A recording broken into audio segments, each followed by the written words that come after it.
Eu tinha acabado de concluir uma reunião crucial com investidores estrangeiros. A apresentação havia sido perfeita, os números impressionaram, e finalmente minha empresa de tecnologia estava prestes a receber o aporte financeiro que tanto precisávamos para expandir. O projeto que iniciei em um quartinho apertado há 6 anos, finalmente estava dando certo. Enquanto guardava meu laptop na pasta, meu celular vibrou. Era uma mensagem do meu pai. Renata, sua irmã Débora precisa trabalhar. Você vai dar um cargo de diretora para ela com salário de 25 mil, ou não será mais considerada parte desta família. Fiquei paralisada no meio da sala de reuniões vazia. Meu coração disparou como se tivesse levado um choque. Reli a mensagem várias vezes, esperando ter interpretado errado. Mas não havia erro. Era um ultimato claro e frio, como se eu fosse apenas uma máquina de empregos e dinheiro. Sentei-me na cadeira mais próxima, tentando processar aquilo. Minha própria família estava me exigindo entregar uma posição executiva, que levei anos para ter competência para ocupar, para minha irmã Débora, a mesma que abandonou 3 faculdades, que nunca manteve um emprego por mais de 3 meses, que passava os dias postando fotos de viagens pagas pelos nossos pais nas redes sociais. Depois de 6 anos trabalhando 18 horas por dia, arriscando tudo, hipotecando meu apartamento para financiar os primeiros passos da empresa, é isso que eu recebo? Um ultimato, uma ameaça. Dê a ela o que ela não conquistou, ou será banida da família para sempre. A raiva veio primeiro, depois a tristeza. Mas por trás desses sentimentos surgiu uma clareza que eu nunca havia sentido antes.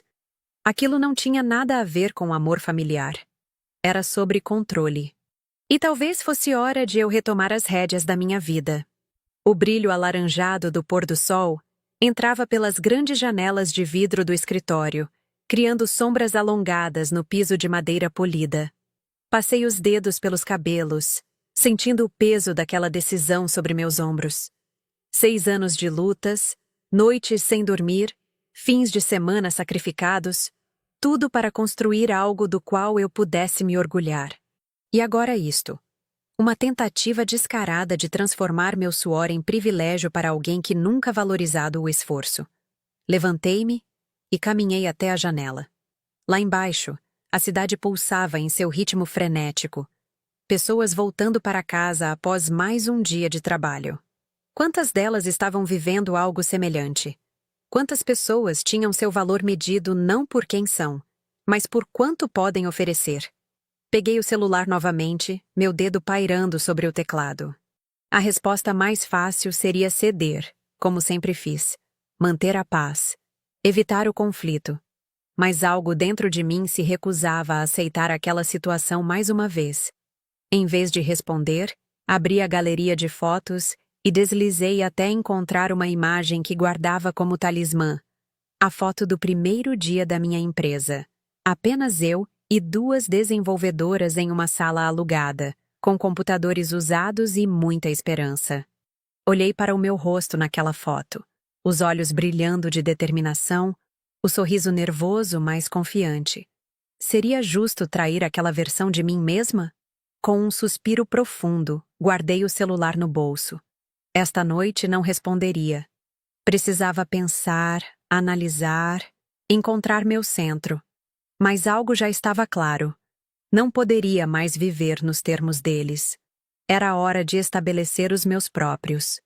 Comecei a relembrar toda a minha trajetória enquanto dirigia para casa. Não nasci em berço de ouro. Trabalhei desde os 16 anos para pagar minha faculdade. Enquanto cursava administração durante o dia, dava aulas de inglês à noite para complementar a renda. Passei noites em claro estudando, fazendo planilhas, aprendendo programação por conta própria. Quando contei aos meus pais que queria abrir minha própria empresa de software, meu pai riu na minha cara. Renata, isso não é para você. Tecnologia é coisa de homem. Você devia procurar um emprego estável, casar logo. Minha mãe apenas suspirou, com aquele olhar de decepção que eu conhecia tão bem. Filha, por que não faz concurso público como sua prima Mariana? Olha como ela está bem, com estabilidade. Mesmo sem apoio, segui em frente. Juntei cada centavo, vendi meu carro, mudei para um apartamento minúsculo nos fundos de um prédio antigo. Trabalhava de dia como analista em uma multinacional e desenvolvia meu software à noite. Quantas festas perdi, quantos encontros de família cancelei, quantas noites chorei escondida no banheiro quando parecia que nada ia dar certo. Enquanto isso, Débora recebia tudo de bandeja.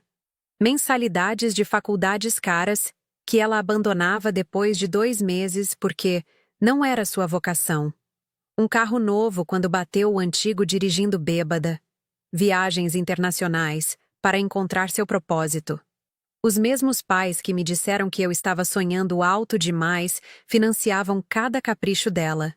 Quando minha empresa começou a dar os primeiros sinais de sucesso, de repente a família toda começou a se interessar. Como vai o negócio da Renata? Perguntavam em almoços de domingo. Mas ninguém nunca perguntou se eu precisava de ajuda quando estava começando, quando realmente importava. E agora queriam que eu entregasse uma diretoria, uma posição que exigia competência, experiência e dedicação, para minha irmã que não conseguia sequer permanecer em um estágio por mais de algumas semanas? Uma pessoa que nunca demonstrou interesse pelo meu trabalho, que chegou a dizer em uma festa familiar que qualquer um podia fazer o que a Renata faz. Esse pedido não era só absurdo, era ofensivo. E pela primeira vez, parei de me perguntar por que minha família nunca me apoiou, e comecei a questionar por que eu ainda permitia que me tratassem como uma cidadã de segunda classe. Estacionei meu carro na garagem do prédio onde morava agora, um apartamento confortável em um bairro tranquilo, fruto do meu trabalho. Ao passar pela portaria, cumprimentei o Sr. Joaquim, o porteiro noturno que sempre tinha um sorriso gentil para oferecer. Trabalhando até tarde de novo, dona Renata? Ele perguntou com aquele tom paternal que me lembrava de como seria ter um pai que realmente se importasse. Como sempre, Sr. Joaquim. A vida de empreendedora não tem horário fixo. A senhora deveria descansar mais. Mas entendo. Quando se constrói algo com as próprias mãos, é difícil largar.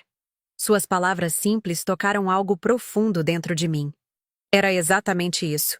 Eu havia construído algo com minhas próprias mãos, tijolo por tijolo, código por código. Não era apenas uma empresa, era a materialização da minha coragem, da minha persistência, da minha capacidade de acreditar em mim mesma quando ninguém mais acreditou. No elevador, apoiei a cabeça na parede fria e fechei os olhos. As memórias vieram como flashes.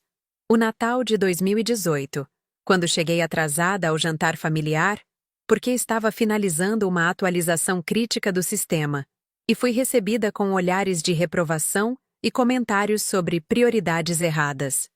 O aniversário de 60 anos do meu pai, quando Débora fez um discurso emocionado que arrancou lágrimas de todos, enquanto eu, que havia pagado metade da festa, fiquei em segundo plano. Desde criança, eu e Débora jogávamos com regras diferentes. Se eu tirava 9 na escola, meus pais perguntavam, por que não tirou 10? Se Débora conseguia um 6, era motivo de comemoração. Ela tem outros talentos, diziam.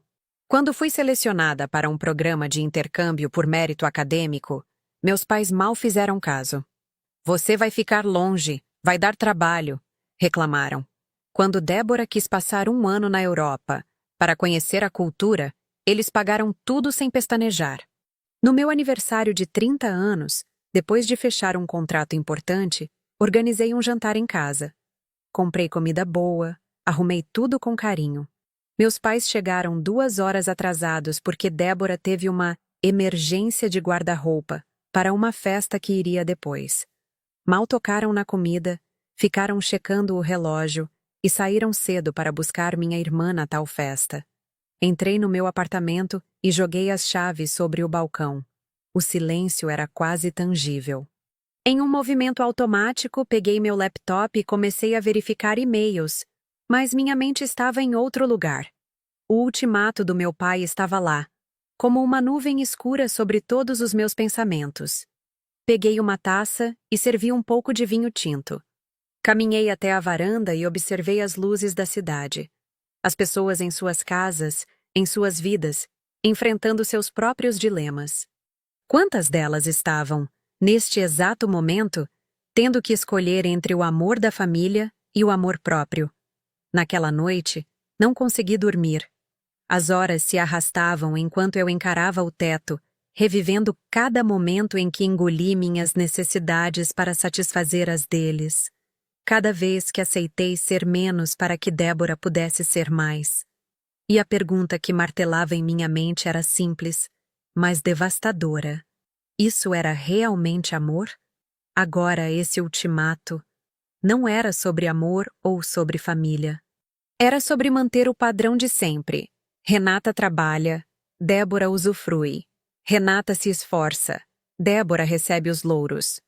Um padrão que eu havia aceitado por muito tempo, mas que agora, aos 34 anos, com minha empresa finalmente prosperando, eu não podia mais tolerar. Então fiz o que nunca tinha feito antes. Em vez de engolir, em vez de ceder, resolvi enfrentar. Peguei meu carro e dirigi até a casa dos meus pais naquela mesma noite. Meus saltos ecoavam no piso de mármore da entrada enquanto eu seguia para a sala de estar, onde sabia que os encontraria. Meu pai assistia ao futebol, minha mãe navegava no iPad, e Débora, como era de se esperar, estava deitada no sofá, rolando o feed do Instagram sem sequer erguer os olhos quando entrei. Isso não é amor, disse, permanecendo de pé. Isso é abuso. Minha mãe piscou, desconfortável. Filha, não exagere. Sua irmã só precisa de uma oportunidade. Oportunidade? A palavra queimou minha garganta ao sair. Eu tive alguma oportunidade? Alguém me deu um cargo de diretora quando eu estava começando?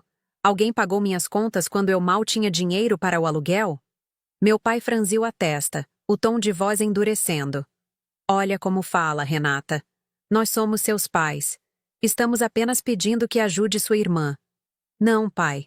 Vocês não estão pedindo. Estão exigindo, ameaçando, chantageando. Isso não é o que uma família faz. Foi quando Débora finalmente olhou para mim, com aquele sorriso debochado que tantas vezes me fez sentir pequena. Nossa, sempre o drama da Renata, sempre se fazendo de vítima. Você tem sorte, sabe? Sempre foi a inteligente, a responsável. Sorte. Encarei-a diretamente. Você acha que foi sorte passar noites sem dormir desenvolvendo um sistema enquanto você estava em festas com o dinheiro dos nossos pais? Você acha que foi sorte arriscar tudo o que eu tinha construído enquanto você abandonava faculdade após faculdade? Você é uma ingrata! Minha mãe gritou. Sempre se achando melhor que todo mundo. Se não ajudar sua irmã, não precisa mais aparecer aqui. Naquele momento, tudo ficou cristalino. O amor deles sempre teve um preço.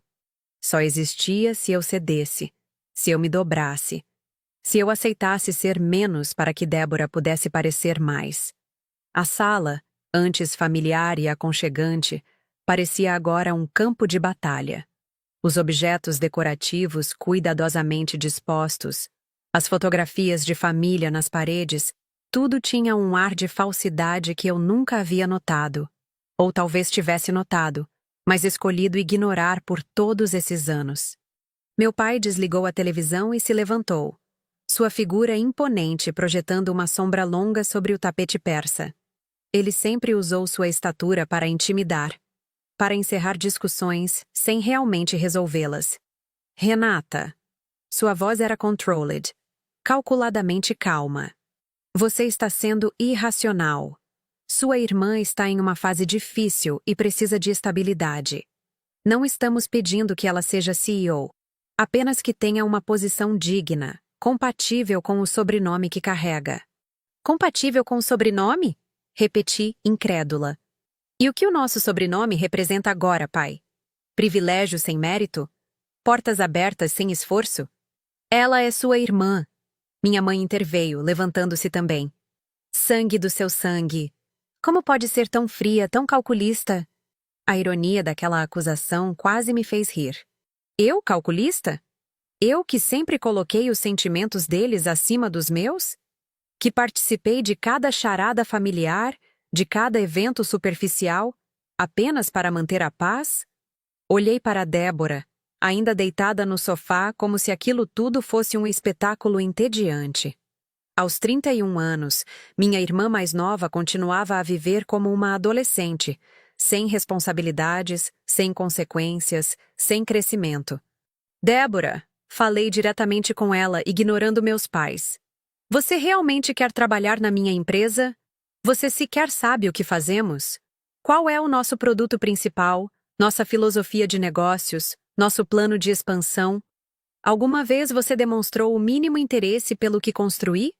Ela rolou os olhos, um gesto tão familiar que doeu. É um negócio de software, ou seja lá o que for. Não deve ser tão complicado. E eu tenho ideias, sabe? Sempre fui criativa. Criativa? As palavras saíram antes que eu pudesse contê-las. Sua última ideia criativa foi abrir um café temático de gatos que fechou em 3 meses porque você se cansou de administrar? Isso foi diferente, ela protestou, finalmente sentando-se. O mercado não estava pronto e os investidores não entenderam minha visão. Os investidores eram nossos pais, Débora, e eles entenderam perfeitamente que você não tinha compromisso, não tinha plano de negócios, não tinha estratégia. Mas sabe o que eles fizeram? Pagaram suas dívidas e te deram mais dinheiro para a próxima aventura. Meu pai deu um passo à frente, os olhos faiscando de raiva. Chega! Já ouvimos o suficiente. A questão aqui é simples, Renata. Ou você dá o cargo à sua irmã, ou não é mais bem-vinda nesta família. É sua escolha. Levantei-me, olhando uma última vez para aquelas 3 pessoas que eu gastei a vida tentando agradar. Eu não vou dar um cargo de diretoria para alguém que nunca trabalhou um dia sequer na vida.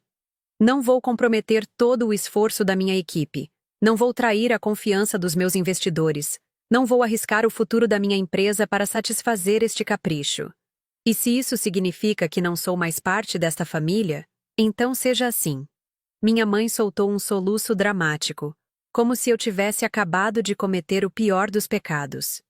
Débora cruzou os braços, uma expressão de desdém misturada com surpresa. Ela realmente nunca esperou que eu dissesse não. Saí sem olhar para trás, sem raiva, sem tristeza, apenas com uma sensação de libertação que nunca havia experimentado antes. O ar da noite me envolveu quando deixei a casa, como se a própria natureza estivesse me dando as boas-vindas a um novo capítulo da minha vida. Enquanto dirigia de volta para casa, as lágrimas vieram, não de tristeza ou arrependimento, mas de alívio. Como se um peso enorme tivesse sido retirado dos meus ombros depois de tanto tempo. Um peso que eu carregava há tantos anos que havia esquecido como era viver sem ele. Aquela noite foi estranha. Sentada sozinha no meu apartamento, apenas com o som distante da cidade entrando pela janela, comecei a processar o que tinha acontecido. As palavras da minha mãe ecoavam, ingrata, egoísta, junto com o sorriso sarcástico da Débora e a expressão fria do meu pai. Olhei ao redor do meu escritório em casa. Na parede, emoldurado, estava o primeiro cheque que recebi por um software que desenvolvi. Eram apenas 1.200 Halleys, mas representavam tudo. O início, a prova de que eu podia criar algo do zero. Ao lado, uma foto minha na inauguração do primeiro escritório da empresa, um espaço pequeno e simples, mas que para mim era um palácio. E mesmo cercada por essas conquistas, senti aquela dor familiar voltando. Aquela menina que só queria ouvir um "Estamos orgulhosos de você" dos pais. Não importava quanto eu tivesse realizado. Uma parte de mim ainda esperava por aquela validação que nunca veio. Mas agora eu via com clareza. Eu não precisava da aprovação deles. O que eu precisava era paz. Paz para continuar construindo sem o peso das expectativas tóxicas, sem a necessidade de compensar pelo que minha irmã não fazia. Servi-me uma taça de vinho. Sentei na varanda e observei as luzes da cidade. Pela primeira vez em muito tempo, não me senti pequena ou inadequada. Senti-me centrada, forte, real. E prometi a mim mesma: nunca mais me diminuir, nunca mais aceitar menos do que mereço, nunca mais comprometer meus valores por aceitação. Os primeiros raios de sol começavam a colorir o horizonte quando finalmente adormeci no sofá da sala. Um sono profundo e sem sonhos, como não tinha há anos. Acordei com o toque do celular. Era Helena, minha sócia e amiga de longa data. A única pessoa que realmente conhecia os bastidores da minha vida familiar. E então, como foi a reunião com os investidores ontem? Desculpe não ter ligado, tive uma emergência com o Miguel. Por um momento, fiquei confusa. A reunião com os investidores parecia ter acontecido há anos, não apenas um dia atrás. Tanto havia mudado em tão pouco tempo. A reunião foi excelente, respondi, sentando-me e passando a mão pelos cabelos despenteados. Eles vão investir, Helena. Tudo o que pedimos e mais um pouco. Isso é incrível, Renata. Vou abrir um champanhe aqui mesmo. Sabia que eles iam reconhecer o potencial do que construímos. Mas aconteceu algo depois. Interrompi. Algo com minha família. Houve um silêncio do outro lado da linha. Helena sabia o suficiente para entender que algo com minha família nunca era coisa boa. O que foi dessa vez? Sua voz estava cautelosa. Contei tudo. A mensagem do meu pai, o confronto na casa deles, minha decisão de romper os laços. Enquanto falava, percebi como aquilo soava drástico para qualquer pessoa de fora. Alguém que cresceu em uma família funcional, com amor incondicional. Meu Deus, Renata, ela disse quando terminei. Como você está se sentindo? A pergunta me pegou de surpresa. Como eu estava me sentindo? Ninguém nunca perguntava isso. Na minha família, sentimentos eram irrelevantes diante das obrigações. Eu me sinto leve, respondi após um momento de reflexão. Como se tivesse estado presa em uma roupa muito apertada por anos e finalmente pudesse respirar. Mas também assustada, imagino. Sim, admiti. Assustada também. Sempre fui definida em relação a eles. A filha responsável, a irmã competente, a que resolve problemas. Sem isso, quem sou eu? Você é a mulher mais determinada e brilhante que conheço, disse Helena, sua voz cheia de convicção. E acho que está prestes a descobrir quem realmente é, sem todas essas etiquetas que eles colaram em você. Suas palavras me atingiram como um raio de clareza. Ela estava certa. Eu sempre me vi através das lentes da minha família. A trabalhadora em contraste com a despreocupada Débora. A séria em contraste com a divertida Débora. A difícil em contraste com a carismática Débora. Obrigada, Helena, por entender. Por não achar que estou exagerando. Renata, ninguém que realmente conhece sua história acharia que você está exagerando. O que aconteceu ontem deveria ter acontecido anos atrás. Após desligarmos, fiquei sentada por um longo tempo, absorvendo suas palavras. Talvez este rompimento não fosse apenas sobre estabelecer limites com minha família. Talvez fosse sobre descobrir quem eu era quando não estava ocupada sendo quem eles queriam, ou não queriam, que eu fosse. Naquele mesmo dia, fiz algo que nunca havia feito antes.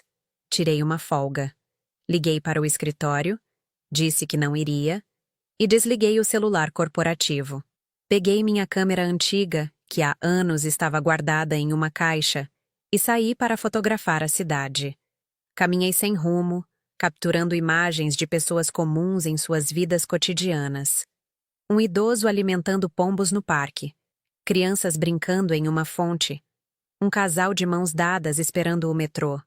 Pequenos momentos de humanidade genuína. No final da tarde, sentei em um café tranquilo e revi as fotos. Havia esquecido como amava fotografia, como me sentia conectada ao mundo quando observava a vida através das lentes. Era uma paixão que abandonei quando a empresa começou a crescer, e não havia mais tempo para hobbies. Uma memória distante surgiu. Eu aos 16 anos, mostrando orgulhosamente a meu pai uma fotografia que tirei da lua cheia sobre o lago perto de nossa casa. Ele olhou rapidamente e disse: "Linda, mas isso não vai pagar suas contas." E assim, mais um pedaço de mim foi silenciado. Mais uma paixão colocada de lado porque não era produtiva o suficiente. Quantas partes de mim foram silenciadas ao longo dos anos? Quantos interesses, sonhos e desejos foram suprimidos para caber no molde da filha responsável? Na manhã seguinte, não havia lágrimas ou tremores. Acordei com uma clareza impressionante. Liguei para minha advogada, a mesma que me acompanhava desde o início da empresa. Júlia, preciso blindar tudo. Quero que revisemos o estatuto da empresa, a estrutura societária, tudo. Ninguém da minha família pode ter acesso a qualquer parte disto. Ela não questionou, apenas disse: vamos começar hoje mesmo. Em 10 dias, reorganizamos toda a estrutura. Criei um fundo blindado com parte das minhas ações. Atualizei meu testamento, removendo minha família de qualquer plano sucessório. Reforcei cada ponto vulnerável. O que construí agora estava protegido, não apenas de chantagens emocionais, mas de qualquer tentativa legal futura. Quando tudo estava pronto, escrevi uma carta simples, sem drama ou acusações, apenas fatos. Pai, mãe, Débora, vocês deixaram claro que preferem apoiar quem nunca se esforçou, em vez de valorizar quem lutou por cada conquista. Vocês me deram um ultimato, e esta é minha resposta. Não vou comprometer a integridade da minha empresa. Não vou premiar a falta de esforço. E, acima de tudo, não permanecerei em um ambiente familiar onde o amor é condicionado a quanto estou disposta a ceder. A partir de hoje, estou me afastando. Sem brigas, sem drama, apenas distância. Esta não é uma decisão tomada com raiva, mas com a clareza de quem finalmente entendeu seu valor. Renata. Enviei a carta sem expectativas de resposta. Não precisava mais da palavra deles. Aquele ciclo de sempre tentar provar meu valor estava encerrado. Como esperado, a reação foi imediata. Débora postou indiretas nas redes sociais sobre irmãs que se acham superiores. Minha mãe deixou mensagens de voz, começando com um tom doce que logo se transformava em acusações e ameaças. Meu pai enviou um e-mail frio, falando sobre ingratidão e obrigações familiares. Logo vieram os parentes distantes, os amigos em comum, todos com a mesma mensagem. Família é família, Renata. Você precisa voltar atrás. Mas eu não estava com raiva, estava em paz. Não era um rompimento emocional, era uma decisão racional. E mantive minha posição com tranquilidade. O telefone tocou novamente enquanto eu terminava uma videoconferência com novos clientes na Europa. Era minha tia Cecília, irmã da minha mãe, que sempre teve um carinho especial por mim. Renata, querida, o que está acontecendo? Sua mãe está devastada, seu pai não fala com ninguém. Respirei fundo, preparando-me para mais uma rodada de manipulação familiar. Mas algo na voz da minha tia, genuína preocupação, talvez, me fez responder honestamente. Tia, eles me deram um ultimato. Ou eu dava um cargo de diretora para Débora, uma pessoa sem qualificação ou experiência, ou eu seria banida da família. O que você faria no meu lugar? Houve um longo silêncio do outro lado da linha. Quando ela finalmente falou, sua voz estava baixa, quase um sussurro. Eu não sabia. Eles não contaram essa parte. Claro que não. Respondi, sem surpresa. Na versão deles, eu sou a filha ingrata que se recusa a ajudar a pobre irmãzinha. Renata. Ela hesitou. Sempre soube que havia um tratamento diferente entre vocês duas. Sempre foi visível para quem quisesse ver. Mas nunca imaginei que chegaria a esse ponto. Suas palavras foram como um bálsamo inesperado. Alguém da família finalmente reconhecendo o que sempre esteve lá, escondido sob camadas de desculpas e justificativas. Obrigada por dizer isso, tia. Significa muito. O que posso fazer para ajudar? Ela perguntou, a voz mais firme agora. Nada, respondi sinceramente. Esta é uma batalha que preciso lutar sozinha, mas saber que alguém da família entende, isso já é uma vitória. Após desligar, voltei ao trabalho com um senso renovado de propósito. Se até mesmo minha tia, leal à minha mãe desde sempre, podia enxergar a verdade, talvez houvesse esperança para outros também. Nas semanas seguintes, as tentativas de pressão aumentaram. Meu pai, vendo que suas ameaças não funcionavam, mudou de tática. Começou a falar com meus sócios, com fornecedores, insinuando que eu estava emocionalmente instável e tomando decisões impulsivas. Foi quando percebi que precisava ser ainda mais firme. Não bastava proteger meu coração. Precisava proteger também minha reputação profissional. Convoquei uma reunião com toda a equipe executiva da empresa. 32 pessoas sentadas na sala de conferências principal, olhares curiosos fixados em mim, enquanto eu caminhava até a frente. O silêncio era palpável, carregado de expectativa. Obrigada por estarem aqui. Comecei, mantendo minha voz firme. Sei que tenho ouvido rumores nos últimos dias, sobre mim, sobre minha família, sobre possíveis mudanças na estrutura da empresa. Quero esclarecer tudo de uma vez.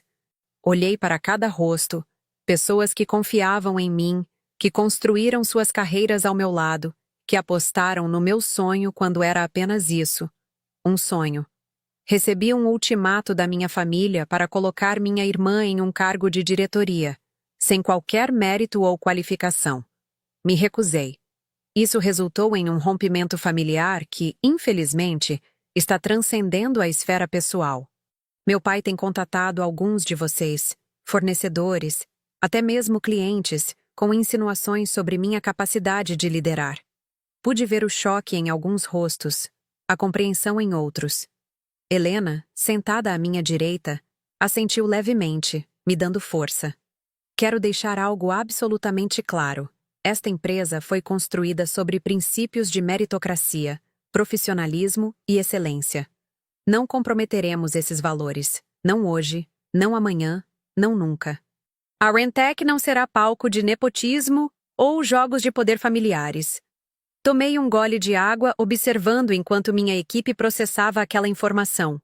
Foi Marcos, nosso diretor financeiro, o primeiro a falar. Renata, não sei o que seu pai está dizendo, mas todos nós aqui conhecemos seu trabalho. Sabemos como você construiu isso do zero. Sabemos que decisões você toma e por quê. Não há dúvidas sobre sua liderança. Outros começaram a concordar, vozes se elevando em apoio. Uma onda de calor percorreu meu corpo. Não de vergonha ou constrangimento, mas de gratidão. Aquelas pessoas, que eu havia escolhido a dedo para crescer comigo, estavam agora formando uma barreira protetora ao meu redor. Obrigada, disse, quando o burburinho diminuiu. Não pretendia trazer questões pessoais para o ambiente de trabalho, mas a situação exigiu transparência. A partir de hoje, qualquer contato de membros da minha família com qualquer um de vocês deve ser imediatamente reportado à nossa equipe jurídica. Não porque tenho algo a esconder, mas porque precisamos proteger a integridade desta empresa que construímos juntos. A reunião continuou com atualizações sobre projetos, planos e metas. Quando terminou, senti-me estranhamente leve. Havia exposto minha vulnerabilidade, mostrado meu lado humano para aqueles que normalmente só viam a CEO determinada e inabalável. E em vez de fraqueza, encontrei força nisso. Naquela noite, recebi uma mensagem inesperada de um primo distante que trabalhava em um grande veículo de imprensa. Renata, só queria te avisar. Seu pai está tentando plantar uma história sobre você na mídia. Algo sobre herdeira ingrata. Eu bloqueei o que pude, mas é melhor você se preparar. Uma nova onda de choque me atingiu. Meu próprio pai tentando me destruir publicamente? Até onde chegaria essa vingança? Mas então, uma calma estranha me envolveu. Se ele estava disposto a ir tão longe, isso apenas confirmava que minha decisão de romper havia sido a correta. Pessoas saudáveis não tentam destruir aqueles que amam quando não conseguem controlá-los. Respondi ao meu primo com um simples "obrigada pelo aviso", e em seguida abri uma nova mensagem, desta vez para toda a minha equipe de marketing e relações públicas.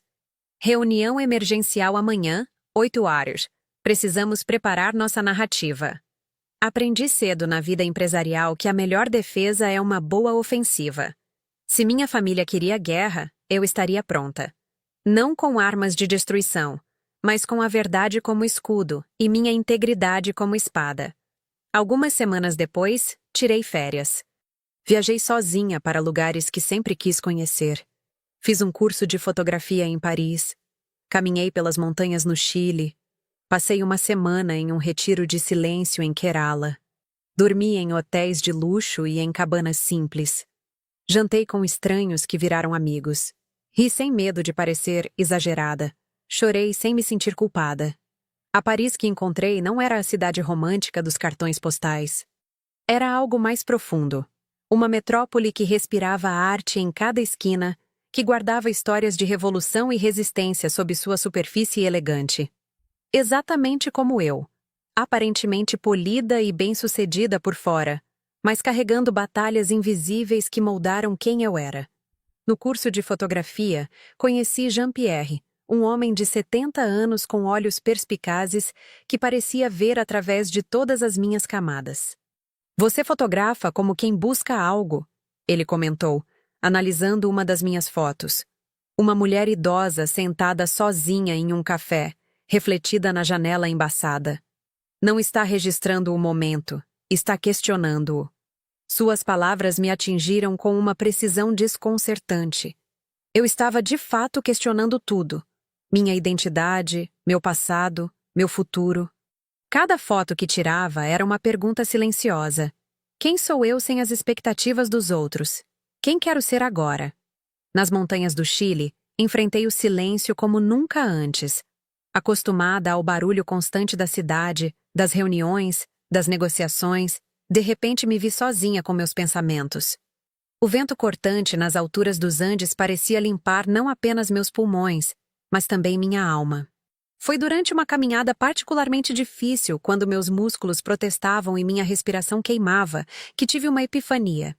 A dor do crescimento sempre existe, seja físico ou emocional. A diferença é que esta dor, a de escalar uma montanha por escolha própria, a de cortar relações tóxicas por autopreservação, era uma dor que levava a algum lugar melhor. Não era o sofrimento estéril de tentar caber em um molde que nunca foi feito para mim. Em Kerala, no sul da Índia, encontrei o silêncio interior.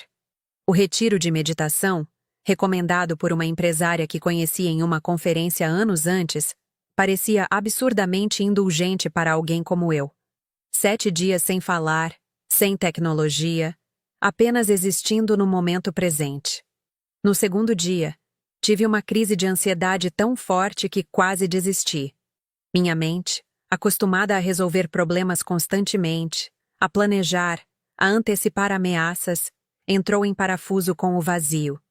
Sentada na posição de lótus, suando apesar do ventilador de teto que girava preguiçosamente, comecei a hiperventilar.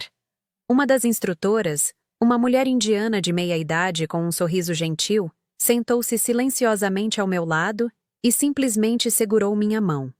Não disse nada. As regras do silêncio se aplicavam a todos. Mas seu toque humano, sua presença calma, foram como uma âncora que lentamente me trouxe de volta. No 5º dia, algo mudou. Acordei antes do amanhecer e, pela primeira vez, minha mente estava quieta. Não completamente vazia. Isso seria impossível, mas com um tipo diferente de pensamento. Não mais o planejamento frenético do futuro ou a revisão crítica do passado, apenas uma presença atenta no agora. Durante o café da manhã simples de frutas e chá, percebi que estava realmente saboreando cada mordida, sentindo a textura, o sabor, a temperatura. Quando foi a última vez que comi assim? Totalmente presente? Quantas refeições engoli distraidamente enquanto revisava planilhas ou respondia e-mails? Em cada lugar que visitei, deixei para trás um pedaço das expectativas que carregava e recuperei uma parte de mim que havia perdido ao longo dos anos. Não era apenas uma viagem pelo mundo, mas uma jornada de volta a mim mesma. No último dia das minhas férias, sentada em um café em Lisboa, escrevi em meu diário: talvez o maior ato de coragem não seja enfrentar os outros, mas enfrentar a si mesmo. Todas as versões que criamos para sobreviver. Todas as máscaras que usamos por tanto tempo que esquecemos nosso verdadeiro rosto. Quando voltei, comecei a orientar jovens empreendedoras. Sem grandes discursos motivacionais, apenas conversas honestas sobre começar do zero, sobre enfrentar o preconceito, sobre não desistir quando tudo parece impossível. Vi nos olhos delas o mesmo fogo que um dia ardeu nos meus, e isso me reconectou com o propósito original do meu trabalho. Maria, uma das jovens que orientei, tinha apenas 22 anos e uma ideia brilhante para um aplicativo de saúde mental acessível. Quando nos conhecemos, ela estava prestes a desistir depois de ouvir não de 12 investidores diferentes. Eles dizem que sou muito jovem, que não tenho experiência suficiente, explicou, frustração evidente em sua voz. Um deles sugeriu que eu arranjasse um cofundador homem mais velho para dar credibilidade ao projeto. Reconheci imediatamente o padrão. O mesmo preconceito que enfrentei, apenas com uma roupagem diferente. Em vez de dar o conselho padrão sobre persistência e resiliência, compartilhei minha própria história. Não a versão polida que aparecia em entrevistas, mas a verdade crua sobre cada porta fechada, cada comentário condescendente, cada noite de dúvida. Você não precisa provar que é 2 vezes melhor para merecer metade do crédito, disse a ela. Mas a triste realidade é que muitas vezes precisamos trabalhar 2 vezes mais para abrir as mesmas portas. A questão é: você acredita o suficiente na sua ideia para fazer esse esforço extra? Seus olhos se iluminaram com determinação. Acredito. Então vamos reformular seu pitch juntas. E depois vou apresentá-la a alguns investidores que sabem reconhecer talento, independentemente da idade ou gênero. 3 meses depois, Maria conseguiu o financiamento inicial para seu projeto. Quando me ligou para contar a notícia, chorando de alegria, senti uma felicidade tão pura e genuína que me surpreendeu. Era diferente do orgulho que sentia com minhas próprias conquistas. Era como ver uma semente que você ajudou a plantar finalmente brotando. Percebi, então, que ajudar outras mulheres a não enfrentarem os mesmos obstáculos que eu enfrentei não era apenas um projeto paralelo. Era parte essencial da minha cura e do meu propósito. A empresa cresceu mais do que eu jamais imaginei. Abrimos filiais em 3 países. Desenvolvemos tecnologias que realmente faziam diferença na vida das pessoas. Criei uma fundação para financiar meninas em cursos de tecnologia. Construí algo maior do que eu mesma. E com o tempo, parei de me sentir como a filha rejeitada ou a irmã injustiçada. Tornei-me a mulher que escolheu a própria dignidade, que traçou seus limites e os defendeu não com gritaria ou vingança, mas com firmeza e clareza. O sol de verão entrava pelas grandes janelas do nosso mais novo escritório em Berlim, enquanto eu caminhava entre as mesas, conversando com a equipe local. Era o 3º país onde estabelecíamos presença física, depois de Portugal e Argentina. A expansão internacional, que antes parecia um sonho distante, agora era uma realidade concreta. Marta, a gerente de operações alemã, mostrava os dados de engajamento do nosso mais recente produto, um software de logística sustentável que ajudava pequenas empresas a reduzir sua pegada de carbono enquanto economizavam em custos operacionais. Os resultados são ainda melhores do que projetamos, ela explicava, passando por gráficos impressionantes em seu tablet. E o feedback dos usuários tem sido excepcionalmente positivo. Estamos realmente fazendo a diferença para essas pequenas empresas. Enquanto ela falava, não pude deixar de pensar na jornada que nos trouxe até aqui. De uma startup em um escritório apertado em São Paulo a uma empresa internacional com mais de 400 funcionários e produtos que impactavam milhares de negócios ao redor do mundo. Isso é incrível, Marta. Parabéns a você e toda a equipe. Vocês transformaram o que era apenas código em uma ferramenta que está mudando a forma como as pessoas trabalham. Seu sorriso de orgulho refletia algo que eu via cada vez mais em minha empresa. Um senso de propósito compartilhado, uma compreensão de que não estávamos apenas construindo software, mas soluções que melhoravam vidas reais. Mais tarde, naquele dia, participei da cerimônia de inauguração da nossa nova iniciativa, um centro de tecnologia para meninas de comunidades de baixa renda em Berlim, parte da fundação que criei usando 10% dos lucros da empresa. 50 meninas entre 12 e 18 anos, de diferentes origens e culturas, estavam presentes, olhos brilhando de excitação ao explorar os novos computadores, impressoras 3D e equipamentos de robótica que agora tinham à disposição. Uma delas, uma garota de aproximadamente 14 anos com tranças coloridas e um olhar determinado, aproximou-se timidamente. "Posso fazer uma pergunta?" disse em inglês, com forte sotaque alemão. "Claro", respondi, abaixando-me um pouco para ficar na altura dos seus olhos. "Como você sabia que podia fazer isso? Que podia criar uma empresa assim, sendo mulher?" A pergunta me pegou desprevenida com sua simplicidade e profundidade. Como eu sabia? A verdade é que eu não sabia. Eu apenas seguia em frente, um passo de cada vez, muitas vezes com medo, frequentemente com dúvidas, sempre com determinação. "Eu não sabia", respondi honestamente. Ninguém sabe se vai conseguir até tentar. O segredo não é ter certeza, é ter coragem para tentar mesmo quando estamos com medo. Ela assentiu, processando minhas palavras com seriedade. "Meu pai diz que tecnologia não é para meninas, que eu deveria focar em algo mais feminino." Sorri, reconhecendo dolorosamente aquelas palavras. "Meu pai disse a mesma coisa. Sabe o que descobri? Que não existe coisa de menina ou coisa de menino. Existe apenas coisa de gente. E tecnologia é definitivamente coisa de gente." Seu rosto se iluminou com um sorriso. "Vou dizer isso a ele. E se ele não acreditar", acrescentei, "diga que pode me ligar. Tenho alguns números interessantes para mostrar sobre mulheres em tecnologia." Ela riu, um som leve e esperançoso que me lembrou por que eu havia criado aquela fundação. Não era apenas sobre códigos e computadores.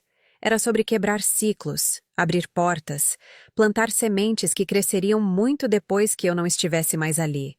De volta ao hotel naquela noite, recebi um e-mail inesperado. O remetente me fez parar, o coração acelerando. Minha tia Cecília. "Querida Renata, espero que esteja bem. Sei que já faz quase 2 anos desde que você tomou a difícil decisão de se afastar da família, e respeito profundamente sua escolha. Escrevo porque houve mudanças. Seu pai teve um pequeno problema de saúde. Nada grave, mas suficiente para fazê-lo refletir. Sua mãe também não é mais a mesma. Quanto a Débora, bem. A vida tem seus próprios métodos de ensinar lições. Não estou pedindo que volte, ou que perdoe, ou que esqueça. Apenas pensei que gostaria de saber que suas ações, por mais dolorosas que tenham sido para todos, provocaram reflexões necessárias. E queria que soubesse que estou profundamente orgulhosa da mulher que você se tornou, do império que construiu sozinha, do bem que está fazendo no mundo. Sempre soube que você era especial, Renata. Agora o mundo todo sabe também. Com amor, tia Cecília." Sentei-me na beirada da cama, relendo o e-mail várias vezes. Não havia expectativas, nem manipulações, apenas reconhecimento. E talvez, nas entrelinhas, um pequeno início de arrependimento por parte da minha família. Não respondi imediatamente. Aquela noite fiquei acordada na varanda do hotel, observando as luzes de Berlim e refletindo sobre o conceito de perdão. Não o tipo de perdão que apaga o passado ou que significa voltar ao mesmo padrão de relacionamento, mas o tipo que liberta, que nos permite seguir em frente sem o peso do ressentimento. Eu já havia caminhado um longo caminho na minha cura pessoal. Havia construído uma vida que me orgulhava, relacionamentos baseados em respeito mútuo, uma empresa que refletia meus valores mais profundos. Eu estava bem, completa por mim mesma, sem precisar da validação familiar que tanto busquei no passado. E talvez por isso mesmo, porque não precisava mais deles para me sentir inteira, poderia considerar abrir uma pequena porta. Não para voltar ao que era antes, mas para estabelecer algo novo, algo em meus próprios termos. Na manhã seguinte, respondi ao e-mail da minha tia com uma mensagem breve. "Querida tia Cecília, obrigada por suas palavras e por me manter informada. Sinto muito pelo problema de saúde do meu pai, e espero que esteja se recuperando bem. Nesses 2 anos, aprendi muito sobre mim mesma, sobre estabelecer limites saudáveis e sobre construir relacionamentos baseados em respeito mútuo. Não estou pronta para retomar contato com meus pais ou Débora, mas estou aberta a continuar nossa comunicação. Se quiser, podemos marcar um café da próxima vez que eu estiver no Brasil. Gostaria de ouvir mais sobre como você tem passado. Com carinho, Renata. Enviei a mensagem sem expectativas, apenas como um pequeno passo em minha própria jornada de cura. Não se tratava mais deles, do que fizeram ou deixaram de fazer, mas de mim, de quem eu queria ser, de como queria viver, dos valores que queria honrar. A verdadeira expansão não estava apenas nos novos escritórios internacionais ou no crescimento da empresa. Estava na expansão da minha capacidade de amar a mim mesma, de estabelecer limites saudáveis, de criar um mundo onde outras meninas não precisassem lutar as mesmas batalhas que enfrentei. Quanto à minha família, ainda espero que um dia entendam. Espero que minha irmã descubra sua própria força em vez de viver à sombra de privilégios. Espero que meus pais percebam que amar não é controlar, mas respeitar. Mas não estarei esperando por isso. Minha vida agora pertence a mim. Eles tentaram me fazer escolher entre minha família e meu valor. Mas quando escolhi a mim mesma, não perdi uma família. Encontrei minha própria identidade. E essa foi a maior vitória que eu poderia conquistar. 3 anos se passaram desde aquela mensagem de texto que mudou tudo. Hoje, sentada na varanda do meu novo apartamento com vista para o mar, folheando a revista que acabou de publicar uma matéria de capa sobre mim, a revolucionária silenciosa, como Renata Silva está mudando o ecossistema de tecnologia global, não posso deixar de sorrir com a ironia. A menina que foi silenciada tantas vezes agora tinha sua voz amplificada em escala internacional. A filha, que nunca era suficiente agora, era celebrada como pioneira e visionária. A irmã que vivia na sombra agora projetava luz para milhares de outras mulheres. Meu celular vibra com uma notificação. É um e-mail da Fundação. Mais uma turma de meninas está se formando no programa de capacitação tecnológica que criamos. Anexadas ao e-mail estão fotos das jovens em seus projetos finais, aplicativos que solucionam problemas reais em suas comunidades, sistemas que monitoram a qualidade da água em regiões carentes, plataformas que conectam pequenos produtores rurais diretamente a consumidores urbanos. Cada uma dessas meninas tem sua própria história de superação. Cada uma enfrentou vozes que diziam não, barreiras que pareciam intransponíveis, pessoas que duvidaram de seus talentos. E cada uma delas encontrou em nossa fundação não apenas conhecimento técnico, mas algo igualmente valioso: a certeza de que pertenciam a esse mundo da tecnologia, de que suas vozes importavam, de que seus sonhos eram válidos. Tome, por exemplo, Gabriela, uma menina de 16 anos da periferia de São Paulo. Quando entrou no programa, mal falava durante as aulas, intimidada pelos colegas de escola que riram quando ela disse que queria criar jogos. Hoje, ela não apenas desenvolveu seu primeiro jogo educativo, um projeto que ensina sustentabilidade para crianças, como também foi selecionada para um programa internacional de desenvolvimento na Califórnia. Ou Diana, que aos 15 anos cuidava dos 3 irmãos mais novos enquanto a mãe trabalhava em 3 empregos. Ela chegava exausta às aulas, mas nunca faltava. Em seu projeto final, desenvolveu um aplicativo que ajuda a mães solo a encontrarem redes de apoio em suas comunidades. Queria que minha mãe tivesse tido algo assim, explicou, os olhos brilhando com propósito. Cada história de sucesso dessas meninas era para mim uma forma de cura. Cada barreira que elas superavam ajudava a curar minhas próprias feridas. Cada sonho que realizavam expandia minha própria capacidade de sonhar. Quanto à minha família biológica, as coisas mudaram, embora não da forma que eu poderia ter esperado anos atrás. Minha tia Cecília tornou-se uma presença constante em minha vida. Nossos cafés ocasionais evoluíram para uma amizade genuína. Através dela, soube que meu pai havia se recuperado do problema cardíaco. mas o susto o fez reavaliar muitas coisas.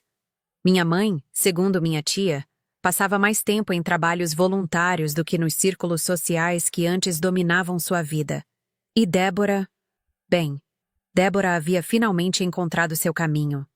Depois de mais algumas tentativas frustradas de encontrar sua vocação com o dinheiro dos nossos pais, ela finalmente enfrentou a realidade quando eles, talvez inspirados pela minha firmeza, estabeleceram seus próprios limites. Para minha surpresa, minha irmã se descobriu talentosa em design de interiores. Começou do zero, trabalhando como assistente em um pequeno escritório, e aos poucos construiu sua própria clientela. Não era um império global como o meu, mas era algo genuinamente dela, conquistado com seu próprio esforço, crescendo no seu próprio ritmo.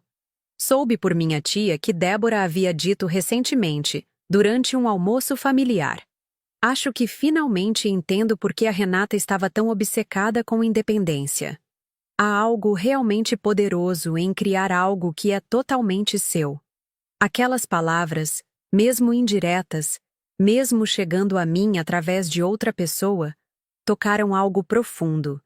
Não era um pedido de desculpas. Talvez isso nunca viesse, mas era um reconhecimento. Um pequeno sinal de que talvez, apenas talvez, as lições que aprendi com tanta dor pudessem beneficiar outros de maneiras inesperadas. Quanto aos meus pais, mantínhamos uma distância cordial. Trocávamos mensagens de aniversário e de final de ano. Nada profundo, nada íntimo, apenas o reconhecimento básico de nossa conexão biológica. Era o suficiente por enquanto. Talvez sempre seria, e isso estava bem. Alguns relacionamentos não são destinados a florescer em intimidade e proximidade. Alguns são mais saudáveis com distância e fronteiras claras. Aprender isso, que amor nem sempre significa proximidade, que família nem sempre é definida por sangue, foi uma das lições mais libertadoras da minha vida. A verdadeira família que construí nos últimos anos era composta de amigos leais, mentores sábios, colegas inspiradores, e as centenas de jovens cujas vidas nossa fundação havia tocado. Era uma família escolhida, baseada em valores compartilhados, respeito mútuo e admiração genuína. Uma família onde eu nunca precisava me diminuir para fazer outros se sentirem maiores. A brisa suave do mar agita as páginas da revista em meu colo, trazendo-me de volta ao presente. Olho para meu reflexo na janela de vidro. Os mesmos olhos determinados, agora com pequenas linhas de expressão nos cantos, testemunhas de risos e lágrimas. O mesmo sorriso, agora mais confiante, mais genuíno. Não sou mais aquela jovem desesperada por aprovação, nem a empresária endurecida que cortou laços familiares em uma explosão de autodeterminação. Sou algo novo. Uma mulher em constante evolução, aprendendo a equilibrar firmeza com compaixão, ambição com propósito, sucesso com significado. O sol começa a se pôr no horizonte, pintando o céu com tons de laranja e rosa. Outro dia termina. Outro começa amanhã. A jornada continua, com todos os seus desafios e descobertas, suas perdas e ganhos. Mas agora sei que não importa o que aconteça, sempre terei a mim mesma. E isso, percebi finalmente, é o maior tesouro que alguém pode possuir. A capacidade de permanecer fiel a si mesmo, mesmo quando isso significa caminhar sozinho por um tempo. A história de Renata nos lembra que, às vezes, as pessoas que mais deveriam nos apoiar são as que mais nos limitam. Mas também nos ensina que nossa felicidade não pode depender da aprovação alheia. Renata poderia ter cedido, poderia ter aceitado o papel que esperavam dela, mas escolheu honrar seu próprio caminho. E essa pode ser a lição mais importante. Você não precisa da aprovação de ninguém para viver a vida que sonha. E se for preciso se afastar de relações tóxicas, mesmo familiares, para encontrar paz, então esse é o preço da liberdade. Você já teve que escolher entre sua paz interior e as expectativas familiares? Como encontrou força para seguir seu próprio caminho?